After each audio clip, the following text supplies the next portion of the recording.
When a young man gets caught stealing, he has no idea he's about to uncover and become part of a disturbing conspiracy.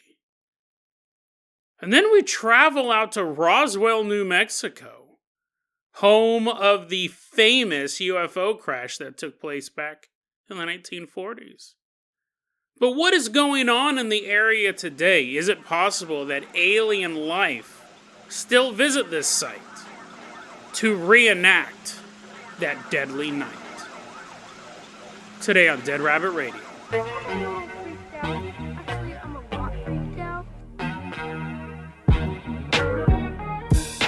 Hey everyone, welcome back to another episode of Dead Rabbit Radio. I'm your host, Jason Carpenter. I'm having a good day. It's a little cold, but I hope you're having a good day too. I hope you're staying warm.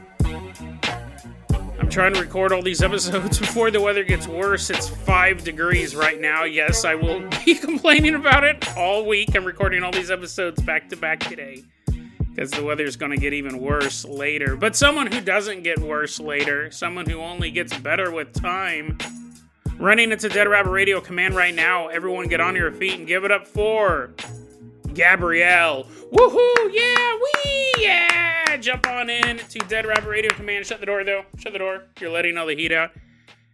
Gabrielle, a.k.a. Knowledge Whore on Twitter, she went ahead and posted her Spotify Wrapped to her social media. That's a great way to get the word out. You can support the show financially, but if you can't, if that's not an option for you, just do what Gabrielle did. Spread the word about Dead Rabbit Radio. Tell your friends, tell your family, tell everyone you know Dead Rabbit Radio is your favorite paranormal show. I really, really appreciate everyone sharing their Spotify Wraps, so I'm making sure you guys are getting shout-outs as well. Gabrielle, let's go ahead. Oh, my feet are cold. That's how bad it is here. Yes, I'm wearing thermal socks. I'm trying not to complain the whole episode, just in the beginning. Gabrielle, while I put on some heated socks, I'm going to go ahead and toss you the keys to the Jason Jalopy. Let's put the roof up for this one, turn the heater on full blast, and leave behind Dead Rabbit Radio Command. Gabrielle, drive us all the way out to Oklahoma. Driving all the way out to Oklahoma. First off, I want to give a shout out to Patreon supporter, Discord member, Own the Monkeys, I think is how you really pronounce it. Own the Monkeys sent this story over to me a long time ago. Thank you so much. It's quite a bizarre one. One that's totally true. Why? Okay, let me back up from that. Let me say allegedly true. I'm basing all my information off a great article written for the website The World. It was written by Amy Julia Harris and Shoshana Walter. And they got it based on an investigation by Reveal for the Center for Investigative Reporting. So, allegedly, based on their very good research, this story is true, but legally, I'm going to say allegedly. We're driving out to rural Oklahoma, and while we're headed out there, all of a sudden, woo, there's a cop car behind us. I was like, oh man, dude, stay cool, dude. The cops pull us over, and they go, hey, we got a report of a vehicle that looks just like this, an old-timey chitty bang bang car, that you were moving 2 kilos of coke. We're like, what? No, I'm all sweating profusely all of a sudden. You're like, what? I didn't know Jason was a coke dealer. I was like, what? No, cocaine? Never. We would never transport. That's why I'm always letting someone else drive the vehicle. You guys didn't catch on. We've been moving drugs this entire show. Every time, like, hey, the Carpenter copter. No one ever pulls over a helicopter. Sure enough, they do find 2 kilos of coke, but I swear it's not mine. It really, really isn't mine. Doesn't matter, though, whether it's mine or the cops planted it there. We get dragged before the judge, this judge in Oklahoma, and he's looking at us, sizing us up. You know what? Your generation is all about the cocaine. You're all about getting high on the drugs. But what you really need is to work hard. You need to work hard, not work hard at being a better drug dealer, but, get your hands dirty. You kids these days, you're playing with your fidget spinners and your Fortnites. I think there's not enough work ethic around kids these days. So I'm going to sentence all of you to a diversion program. You guys won't have to be in prison, because what's the point of sending nice lamos like you to prison. No. Another non-violent drug offender in prison, that's not going to change any lives. And even when you got out of prison, you'd still be a big old lazy bum with your silly putty and your slinkies. We're like, what? How old is this guy? I'm sentencing you to a 1-year diversion program with the Christian Alcoholics and Addicts in Recovery group. We're like, wow, that's kind of weird. I mean, listen, man, it's better than prison, right? I'd rather go do this whole Christian thing, right? What are we doing? Knocking on doors, selling Bibles? I'm down. We'll do this Christian Alcoholics and Addicts thing, sure. So I go ahead and say yes for all of you guys. This is a real group in Oklahoma called CARE. It's a 1-year diversion program. You go there. It's mandatory Bible study, mandatory church, and full rehab. So we're going to go there, we're going to read the Bible, we're going to go to church, and we're going to learn that drugs aren't cool. And then we get out a year later, and listen, rehab is difficult. Maybe it'll work, maybe it won't. But I'm telling you this right now. This is going to be better than prison. This is 100% going to be better than prison. And you're like, I trust you, Jason. I probably shouldn't have gotten a car with you. All the signs were there that you were a drug dealer this entire time. I don't know why it never dawned on me. But even though I shouldn't have trusted you then, I will trust you now. And I go, everything will be A-okay. We're in this transport bus with all these other young men and women being sent to this rehab facility. And as we're driving to the rehab facility, I kind of lean back and put my hands behind my head and I go, everything's going to be okay. And this transport van that's driving us drives past the gated fence and heads into the Simmons Foods chicken processing plant. This is a totally insane story. Own the Monkeys, thanks for sending it over. That's our fictional story, but there's some real bad stuff going on here. So let's take a look at a real person. Back in 2010, there was a guy named Brad McGahee. He's 23 years old. He was a father of 2. He was behind on his child support. He had big dreams of being a rodeo star, maybe even breaking through on reality television, right? The modern American dream. But life just wasn't playing out like that for Brad. He had all these financial obligations. He ended up getting arrested for trying to steal a horse trailer. Not just a horse. That would have been more badass if he was stealing a horse. Still a felony. He got arrested for that, started to fall behind on payments. He has fines for that. He blows off his parole officer. Not making great decisions, Brad, but that's not going to excuse anything that's coming. He ends up getting busted for not following all of his rules, his probation, parole, whatever it was, dragged in front of this judge. And this judge sentences him to the CARE diversion program. But he's not a drug addict. He's not an alcoholic. And he's being sent to an Alcoholics and Addicts in Rehab program, but he's neither one. But the judge says, I'm going to sentence you to this for a year. It'll teach you how to be a responsible young man. You're making all these bad mistakes. It's going to teach you a work ethic. And what happens is, yeah, sure, you don't have to go to prison, but they take you to the Simmons Food chicken slaughtering plant. And all of a sudden, this is Brad's life for the next year. He has to work in a slaughterhouse. A couple weeks after that, after all that goes down, he's in the slaughterhouse run by Simmons Food Incorporated. And he's sitting there and he's pulling the guts out of chickens as they're going down this conveyor belt. Dead chickens. Luckily, they get to him. By the time they get to them, they're dead. But he's sitting there in this frigid factory, ripping the guts out of chickens, and then the empty carcasses are continuing. Hope you're not eating chicken at this episode, because it's going to get gross. He's pulling guts out. He's throwing them in the ground, probably. The place supposedly allegedly smells of decaying chickens and feces. And they don't specify chicken feces. Some of it might be these men and women working there. These chicken are coming down the conveyor belt. They're throwing guts around for free. This is a non-paying job. that the court has ordered Brad and many, many other people to undergo. The way that it is set up is CARE provides rehab and Bible study. CARE was founded by chicken. This story sounds totally made up, but what happened was back in, I think, 2007, a bunch of chicken companies, chicken processing plants in the area, got together. It was a movement spearheaded by a woman who worked at Simmons Foods at the time. Her name was Janet Wilkerson. She founded this group called CARE. She worked for Simmons Foods.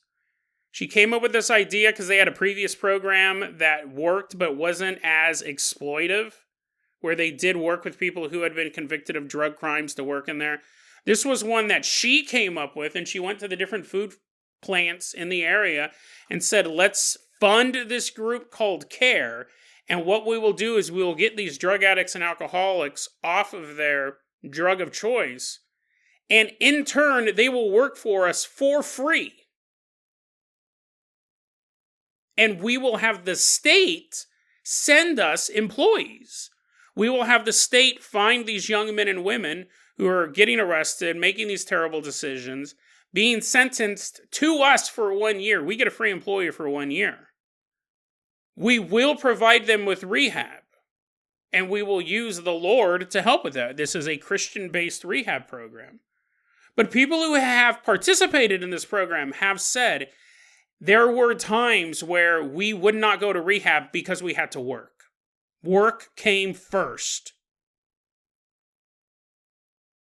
So even though it was a rehab program, it was mostly a free labor program. And then you have people like Brad. He goes, I'm not even addicted to any drugs or alcohol. I definitely shouldn't have been sent there. But he was. 3 months after Brad signed up for CARE, and he wastes no time calling it a slave labor camp, saying it was slavery, saying it was the worst decision, because I think what happens is they say we can give you a year in this program, or we can send you to prison for X amount of years. So they do have the choice of doing that, but when you hear that, you're like, oh, they don't know they're going to be working, ripping out chicken guts 6 days a week. For free.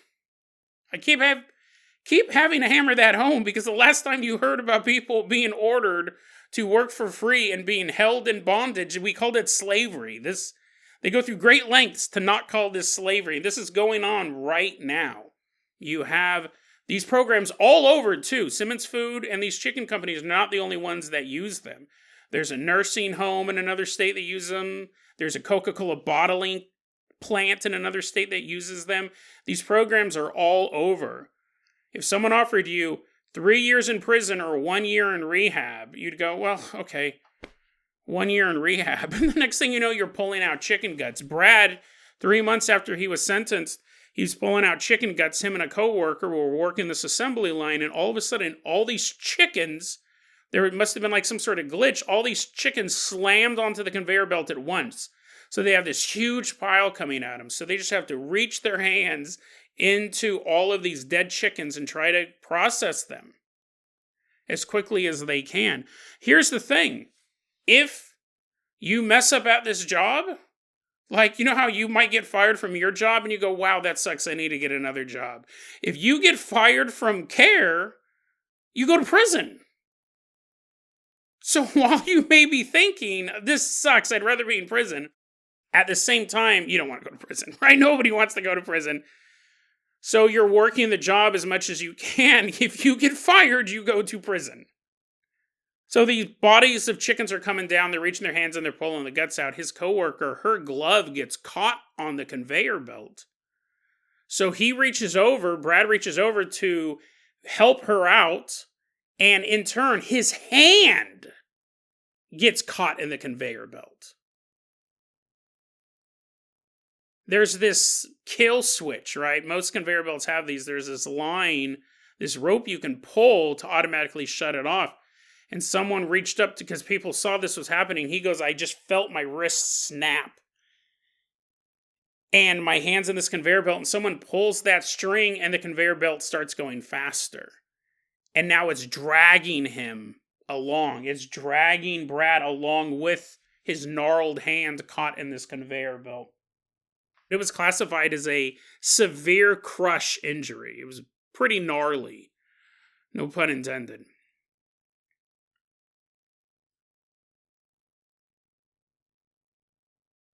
If you get injured at this job, you go to prison. Because while you might get injured at your job and I might get injured at my job, we have workman's comp. But here, they don't classify them as employees. There's a specific designation, like a participant or I'm trying to remember exactly what the exact term was. Out of all the notes, I should have written it down. But basically, they go, well, they're not really working for us.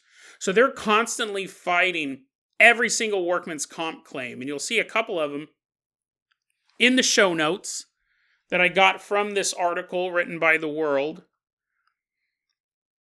One guy got sprayed with acid, not on purpose, right? It wasn't a fun water fight that got a little out of hand. He was washing down a trailer and got acid on him. You'd have people get injured. CARE would fight these workman comp claims tooth and nail because they're like, well, they're not working here. A lot of people, they would just try to work through their injury because if you reported the injury, they just go, well, you can't work here anymore. I mean, you can't be part of our rehab anymore. We're sending you to prison. Now remember, this was only a year. When Brad mangled his hand up, they said, okay, because he's like, I obviously can't work on the assembly line. Look at my hand. And they're like, okay, you're right. You can't work on the assembly line, but you still have to work. Part of our rehab, it's about building a work ethic as well as loving the Lord. We'll have you work around the campus. So maybe that'll be janitorial work or picking up leaves or whatever, things you can do with one hand. However, that will not count towards your 1 year stay. You need to spend 1 year gutting chickens. So at that point, he's like, you know what? Screw it. I'll go to prison. The CARE program, it was founded by these chicken company executives because they realized they had a labor shortage. It's very hard work and very harsh conditions. Not a lot of people want to work there. And they realized we can not only get labor, but we can get it for free. That's like the craziest part about this story. And the court will send people here. It's not about like doing interviews or anything like that. Like people will come here willingly. They can't leave for a year. They have to be good employees or they go to prison. And we don't have to pay them. But we'll keep on our paid labor force. Obviously, like we want people to work here who are paid, who are motivated to come, not out of fear, but out of skill level, expertise, just general work ethic that we're trying to build up in these other people. We'll still have a paid labor force. We're not getting rid of them, but this will shore up the shortages we have. And then they started firing. People they actually paid. Over time, their paid workforce was getting laid off. Again, allegedly, according to these reports. You have this free labor program. You take these people, they're given a choice, prison or 1 year, reading the Bible and going in rehab. Sure, I'll do that. They ship you out to this place. They have these 2 dormitories where it's 6 people to a room in bunk beds. You live there. There's mandatory Bible study. For the first 4 months, there's mandatory church on Sundays. And you're working the rest of the week. Get injured, go to prison. Not a good employee, go to prison. Too slow, go to prison. There have been lawyers trying to fight this program. It's pretty ingrained. Like I said, it's not just this company. Listen, there are legitimate diversion programs, I'm sure.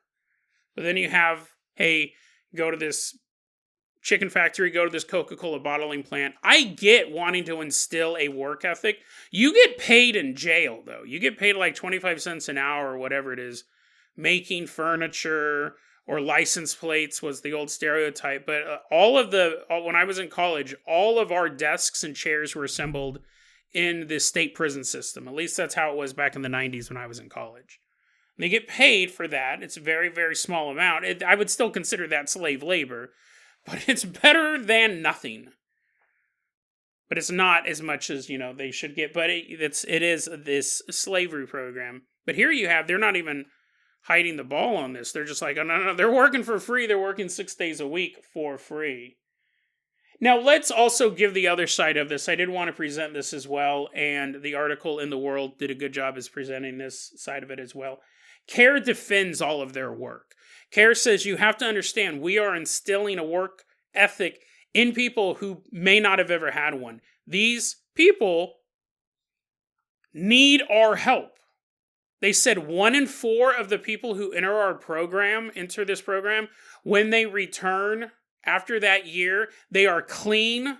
They do not go back on drugs or alcohol. We have changed their lives. They also said if you go a year without breaking any rules, we give you $1,000, which again is nothing, and that's really not much. But they did have people say, no, I loved my time at CARE. Like, that got me to put my life together.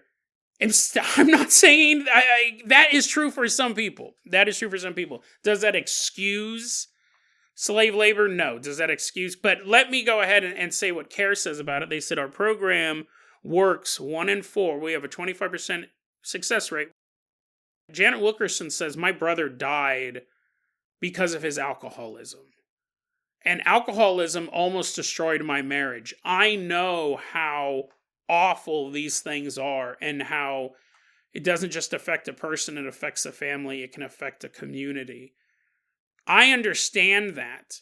Just the fact that I work for Simmons Food Incorporated isn't a bad thing. It gave me the tools to start this program to change these lives. Simmons Food, along with Crystal Lake Farms and Tyson Foods, these are the 3 big chicken companies that have signed on to this.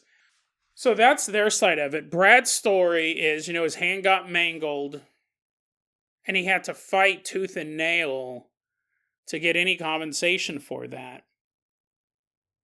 He does go to prison, but he's fighting the whole time. So he fought and fought and fought, and CARE fought against that workman's comp. Eventually, after years, he got surgery. He didn't even have surgery after it was done. They made him wait on that. They were denying it. And even after the surgery, they said sometimes his hand would be in stinging pain and sometimes it would go completely numb. Sometimes it would turn blue. And apparently, if he had gotten the surgery earlier, they could have prevented a lot of that stuff. Probably the turning blue part, especially. But because he went so long without surgery, stuff was starting to try to heal on its own. Eventually, he got surgery. Eventually, he got compensated $11,000. And eventually, he got out of prison. But now, he's addicted to pain pills. He goes, now all I do is drink Dr. Pepper and take these pills. He goes, I'm addicted to these pills. And that was something he did not struggle with before he went in. He actually said, before I went in, the only thing I was addicted to was Dr. Pepper. Now he's addicted to pain pills as well. It turned him into a drug user. Just to deal with the pain that he got at the Simmons Food Factory. That is Brad's story after he left CARE. Since Brad left, 2 new dormitories have been built to house all the new people arriving into the CARE program. One of the dormitories is the biggest one they've constructed yet. There is an endless supply of young men and women running afoul of the justice system, which means there is an endless supply of free labor. Knowledge horror. Let's go ahead and toss you the keys to the world famous Carpenter copter. We are leaving behind Oklahoma. Fly us all the way out to New Mexico. I actually had an interesting dream the other night. I realized how this is going to sound super conspiratorial. But, if I can't talk about it on a conspiracy podcast, where can I talk about it? I had a dream the other night where I figured out I lived in a world where everybody was on Instagram or TikTok or YouTube. You're like, Jason, the real world? No, I mean everybody. And I remember I was going to the dentist in my dream, and the dentist pulled out his phone, and he had like a little tripod, and I didn't think it was weird at all because everybody did this. And he's like, hey, everybody, welcome back to my channel. I'm going to be doing a procedure on my patient here, Jason. And I'm like waving. And he's like, yeah, we're going to do this. And he's like cleaning my teeth or something like that. And he goes, yeah, man, I make $1,000 a month just streaming, just talking about my life. And in my dream, I was me. So I was already like doing the podcast, and I have my YouTube, TikTok shorts and stuff like that. He goes, I make $1,000 a month. I make $1,000 a month just streaming throughout my day. It's amazing. I was like, yeah, that's pretty cool, man. That's pretty cool. And in the dream, you know how like you'll have a dream, you'll already have background information of the state of the world when your dream starts. It's not like when I'm dreaming, I have to know what happened before. I have a dream and I go, oh, I know that I remember when he was telling me this, I was remembering, this is what everybody has told me. You can make $1,000 a month easy just by streaming a couple times a day. Put out a couple of videos a day, you'll have 20, 30,000 people watching your videos. You'll see donations come through, $5 from here, $10 from here, and you'll make about $1,000 a month if you stream multiple times a day. That was the world of the dream. And what happened was, in the dream, this is crazy because I could totally see this being real. In the dream, I figured it out. In this world, I realized something.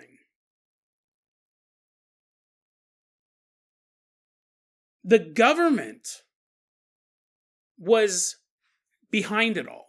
The government was actually setting up bot accounts that would donate money to you. You had 0 real viewers.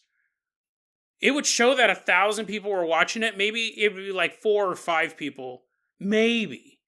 But you would see you had 1,000, you'd see all these comments coming through. Oh, I've always wanted to be a dentist, and like these, It's all bots. It was all bots. And even the donations were coming from the government. And you either streamed your couple videos a day and made $1,000 a month, or you didn't. But if you didn't, you didn't get any money. So and you didn't have to do anything sexy or any OnlyFans or anything like that. But just the average person on the street could whip out their phone a couple times a day, record themselves, and over the course of a month, you'd get $1,000 in donations. The government was completely behind it for 2 reasons. One, they wanted to set up a UBI, a universal basic income. They wanted to give everyone in the country a base amount of money, but I remember figuring all this out in my dream. I'm a conspiracy theorist in my dream. They couldn't pass it through Congress.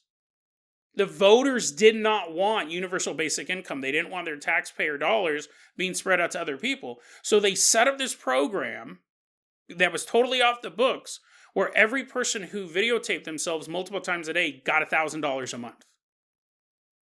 And you would get these fake donations, and you wouldn't be able to track it. You would think you actually had loyal fans who were donating money to you. The other part of the plan, they got their universal basic income. Everyone's tax dollars was paying off everybody else, but nobody knew it. The second part of the plan was they knew what you were doing every minute of the day. They knew what you liked, where you were at, and you would talk, you would reveal this personal information, and the government was just gobbling it all up. You had a tracking device on you. This part's real. The phone's a tracking device. But when you're opening up to your audience, the government's gobbling all that information up. Millions of people live streaming multiple times a day. They're making $1,000 a month. The government sells that information to the corporations for more money than it costs to run this program, and the corporations have complete targeting control. Nobody's really watching these videos. They're all bots. Maybe one or two family members, but for the most case, you would think 2,000 people hung on your every word every single day. It was zero. You were talking to nobody. And these donations were coming through. And what's funny is now, like, talking about it out loud, it would be easy, because as now that I'm awake and I'm, like, rationally thinking about it, it would be easy to influence someone's behavior. Let's say the dentist was revealing stuff. If the government really wanted to focus in on him, they could make the commenter say a specific thing or donate more money if he reveals like, if there's a real heartfelt response, maybe they'll donate more money, which will make them open up even more. But in the dream, none of that mattered. The dream just wanted the marketing information. They weren't trying to direct human behavior. Although that would be super easy. That's a big thing on YouTube, right? You make videos and then you make one video that blows up and then you try to make that same video over and over again for the next 10 years of your career. Even if you don't even like that game or like that topic, it's really easy to follow that algorithm. That wasn't even part of the dream. It's just the government wanted to give everyone money without Congress getting in the way. And they wanted all of your information. And then they would sell that information for a profit to these multinational corporations that will then hypermarket. It was a crazy dream. That's type of dreams. I normally don't like talking about dreams, but that dream's kind of stuck with me. A crazy conspiracy theory. Let's go ahead, though, and talk about something real. That wasn't a dream.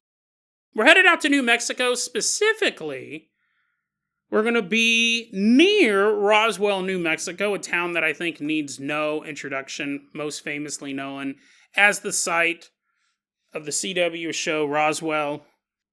We have a young woman. Her name is Leah. We have her real name. Leah is driving from Hobbs, New Mexico, down to Roswell, New Mexico. We don't have an exact time for this story.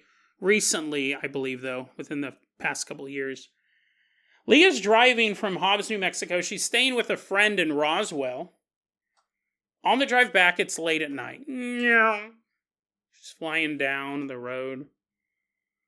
She looks up and she sees something in the night sky. When all of a sudden, in the dark night sky, she sees a bright light zoom past her. She's not a UFO person.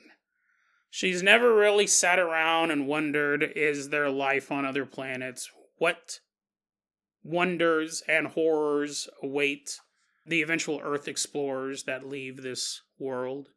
She didn't think about none of that stuff. But when you see something zip by, a bright light fly through the night sky, and you're near Roswell, New Mexico, you're gonna be a little curious, right? You're gonna be like, oh, maybe that was a UFO. But before she can really even think of that, she realizes that there are bright lights behind her. Not in the sky, but on the road.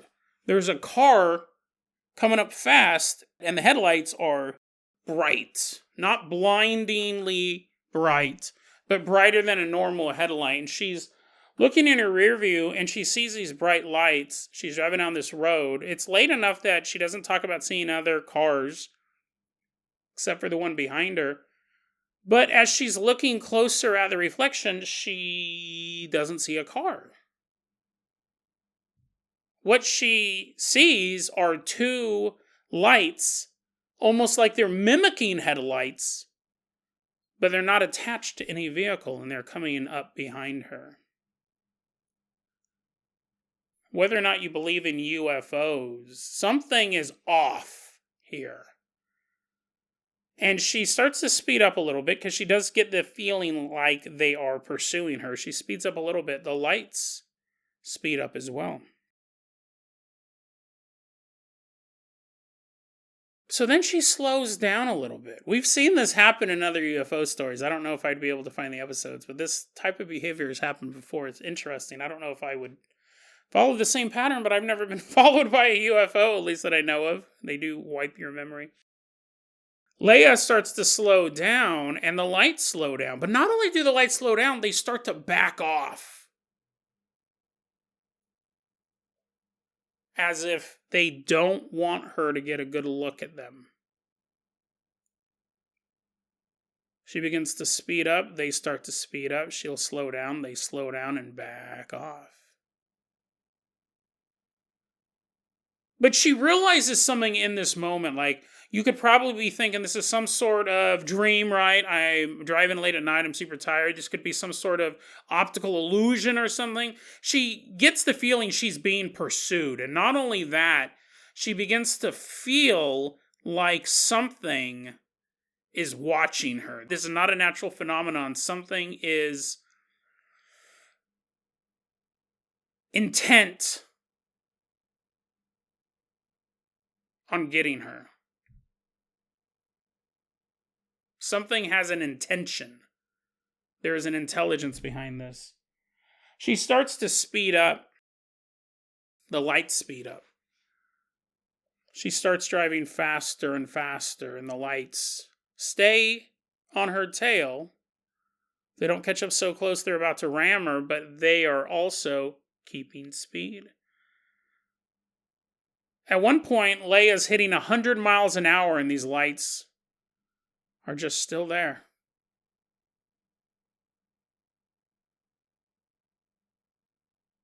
But then Leia starts to hear this noise. And she describes this noise. She goes, I've never heard anything like it. She could not even compare it to anything. She goes, I never heard anything even remotely similar to this noise. And not only was the noise growing in volume, I realized it was coming from within my car. She had her purse on the seat next to her, in the passenger seat, and she said the noise was emanating from her purse. Leia's starting to slow down, I assume, because what is about to happen in this story would require someone not to be driving 100 miles an hour. I will be honest, she did not specifically say she slowed down. I'm just assuming that. Because she's driving, and that could have been the intent of the noise, was to get her to back off. But as she's driving, she gets her phone. I don't know if the phone was in the purse or hooked up to the radio or however, but she gets her phone and she begins texting her friend. She begins texting her friend, we'll call her Rose, who lives in Los Angeles, and she's texting her friend. Rose in Los Angeles just late at night starts getting these texts from Leia. And they're not really making sense. Rose said, I'm getting these texts and I could tell that something had really startled Leia. And she's texting me while it's going on, but it's so full of spelling errors. It's like the autocorrector, words aren't making sense. That I feel like she's in a state of panic. She's just typing stuff out and she's not even able to double check it. And Rose keeps texting back, just call me. Leia, just call me, because nothing's making sense that's coming through. Rose can tell that Leia's in trouble. Rose can tell that Leia is panicked, but nothing else is really making sense. So Rose keeps texting, just call me. And Leia responds, I can't. I can't call because they might hear me. Leia feels that this force is in her car. This force is in her mind. She said, I could sense the enjoyment it had over my fear. And as I'm driving down this road and I can feel this presence, and I could feel its pleasure in the pain and the panic that I am in right now. She said, I'm driving down the road and I see skid marks peeling off of the road into the darkness. And then another set of skid marks off of the road and into the darkness. Then another set, and another set, and another set. And these are being illuminated by the headlights of her car.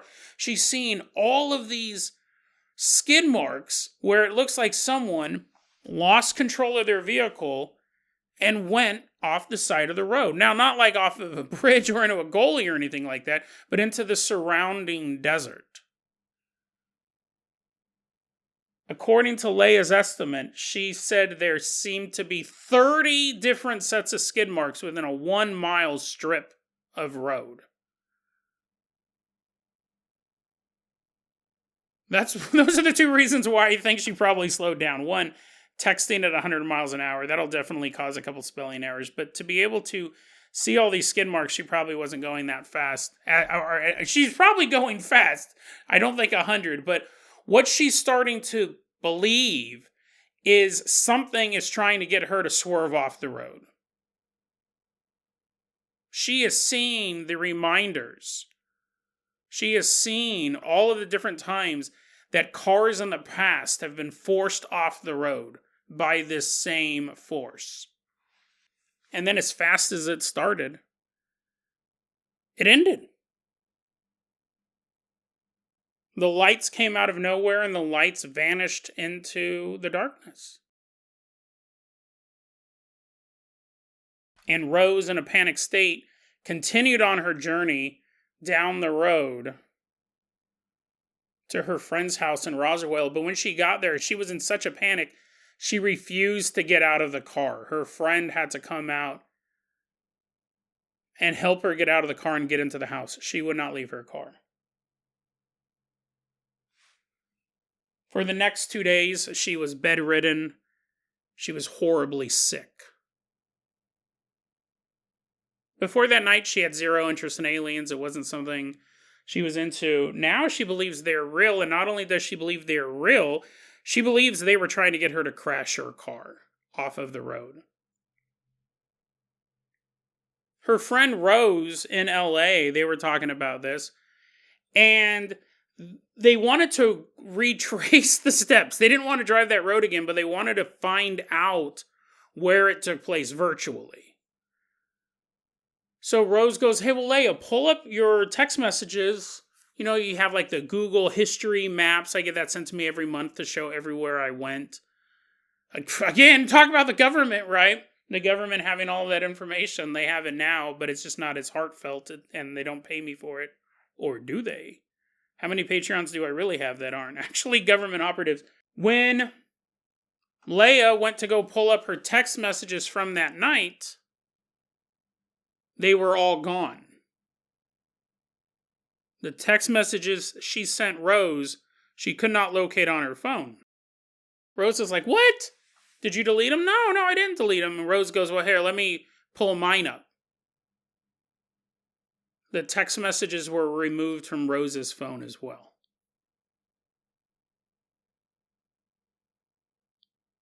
I got this story from phantomsandmonsters.com. I always give these guys a shout out. Lon Strickler, you're the man. I need to buy some advertising on there. I keep meaning to. But, great website. Multiple articles a day about crazy stuff. More stuff than I could ever cover on this show. Very monster-based. A lot of Bigfoot stuff if you're into him, too. Lon Strickler did this write-up, and the thing I like about Lon, not only does he cite his sources when he can, he gets stuff sent into him, but he'll also do follow-up research. In this particular case, Lon said, I have an associate out in that area. And he talked to him about that story, and the associate said, the Route 285 North, Route 285, which is north of Roswell, he goes, that road has a lot of incidents of people being ran off of it. Ran off the road by lights. So that might have been where this story took place, Route 285.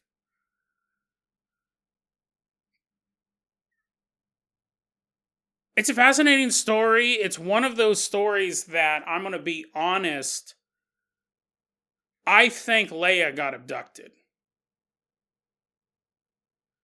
The horrible sickness, generally we see that with people who have been abducted, or very rarely we get it from people who are in close proximity to a alien craft, even if they're not taken on board. But generally, we just covered that story recently about that guy who got abducted out of his bedroom by those robot aliens, and then he had like explosive diarrhea, and he had to quit his job because he was starting to go blind. And for like a month, he was sick. The fact, too, that she goes, it ended as quick as it started, could have been that the aliens were pursuing her to a point, and then they were afraid that they would be detected by the military or other witnesses would come into the area and they backed off. It could also be that they got her. And they placed her back on the road, and it didn't end as quickly as it started. They did get her. I would even go so far to say that the skid marks off of the road may not have actually even been there. That could have either been part of the abduction process, just like to rattle her. Could have been some sort of hallucination induced by the alien craft. It could have even been, this is going to get really trippy, but it could have even been almost like a multidimensional thing, showing all the different ways she alone swerved off the road. And no matter how far she went, she would always swerve off. They'd always get her. They could have been showing no matter what she does, they will catch her. She will swerve off that road. But it could be that they pulled back. Because we do know that, unlike ghosts, which kind of have unfettered access around the world unless there's some sort of like consecrated ground or protection like that, missiles will blow up an alien vessel, right? The military's on a constant hunt for these things. Most Bigfoot hunters don't go out there with a rifle to kill Bigfoot. I'd say the vast majority of them are not trying to kill Bigfoot.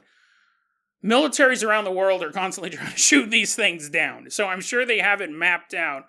We can pursue someone this far and then we got to back off. It's the same thing if you were a criminal. You're not going to chase people to the police station. You're probably going to back off a couple blocks before.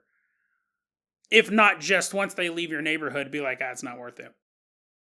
But she could have got abducted, and that would explain the sickness. It's interesting, too. I mean, when we look at the story of Roswell, which has been, incredibly well covered. We did an episode on it not too long ago. When I say that, I actually mean probably like 1,000 episodes ago. But it seems like yesterday to me.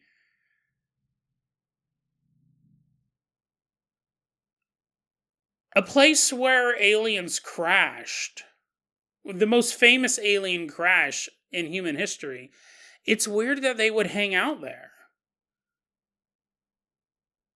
It's weird that they would have such a presence there.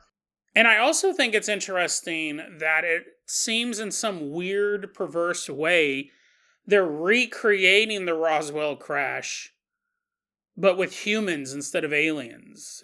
Does that make sense? Like they're making humans crash. Because usually aliens, they can abduct a whole vehicle. We've covered stories like that. They can mimic emergency vehicles so you slow down because you see a lot of red and... I can never find that episode. We did an episode about a long time ago about this couple was driving down the road and they saw like an ambulance and some flashing lights and they thought it was a accident scene, so they slowed down as they're slowly driving through this area where there's an accident. A gray alien like opens the car door and the next thing they know they're just driving down an empty road. It's been years since I've done that one. I don't remember what episode that was. Aliens have all sorts of tricks. We did one more recently where the aliens pretended to own a gas station. So making the cars crash isn't something they necessarily have to do. There is almost a joy out of this. There is some sort of perverse pleasure they may be getting by reenacting the crash. But this time it's humans driving off the road.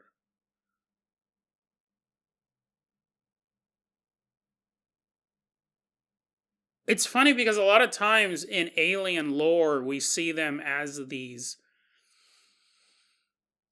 noble, quote unquote, noble beings. They very rarely do we hear stories about aliens having any sense of humor, having any sort of art or appreciation of music. Alien media, where they watch a movie for fun. It's almost like how you would imagine the French royals to be, above it all type of thing. Real boring people. But I'm sure they like a good joke. I'm sure that, I'm sure the aliens enjoy a good joke. Maybe it's because it's such a part of the human condition. But, our sense of humor is a little bit different. They are trying to run people off the road, and they think it's pretty funny, and they enjoy it. But you know what I mean? Like, I imagine aliens would do stuff for fun. But what they think is fun, even though there's no scientific purpose in running a vehicle off the road, they're doing it because they enjoy it. And it might be a weird, perverse thing that in Roswell, they are making cars crash and thinking it's funny. The same way a troll, not like a cave troll, I have to be specific on a paranormal show, an internet troll may go to the site of the World Trade Center dressed up as a plane and run around. He's going to get arrested. Listen, at best, he might just get beat up. But you know what I mean? Like, you could imagine some guy live streaming himself dressed up as a plane on 9/11 running around One World Center, running around the memorial. People would be booing. His viewers would think it was hilarious. He's dressed up as a plane running around. What if this is that? They're reenacting their crash with the crashes of humans and the fear that it caused, which may also, in a way, be cathartic because they know that their brothers from space must have felt some sort of fear crashing in Roswell that night so many decades ago. But then to know that your brothers, your fellow explorers, not only crashed their craft into Roswell, but their bodies were taken and unceremoniously displayed for scientists and for politicians who had a high enough clearance. And it's possible even one of them lived, was pulled out of this wreckage and subjected to whatever cruel experiments were deemed necessary by the U.S. government. And this is a way for the aliens to get a little bit of revenge while having a nice chuckle at the same time.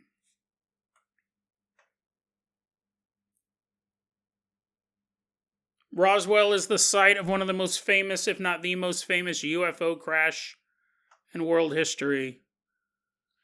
But is it possible that many more crashes have taken place since then that don't make the headlines because it's just the story of a car getting run off the side of the road? And then the driver regains control of their vehicle and continues on their way. But what they don't realize is that crash was just the beginning. Their memories were erased of the cruel experiments that were run on them. Their memories, thankfully, have clouded the true nature of that night.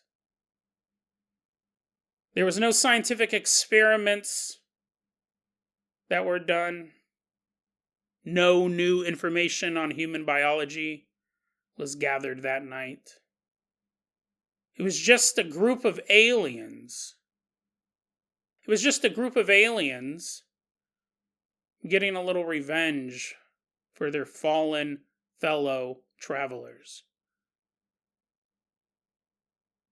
The aliens may have crashed just once in Roswell, New Mexico. But on Route 285, every single night, there is a chance that a human may be run off that road. And find out for themselves, once and for all, how malicious these alien invaders can actually be. It's one thing to throw an alien in a cell and study it for science. It's another thing to kidnap a human and feed off his fear. Just for fun.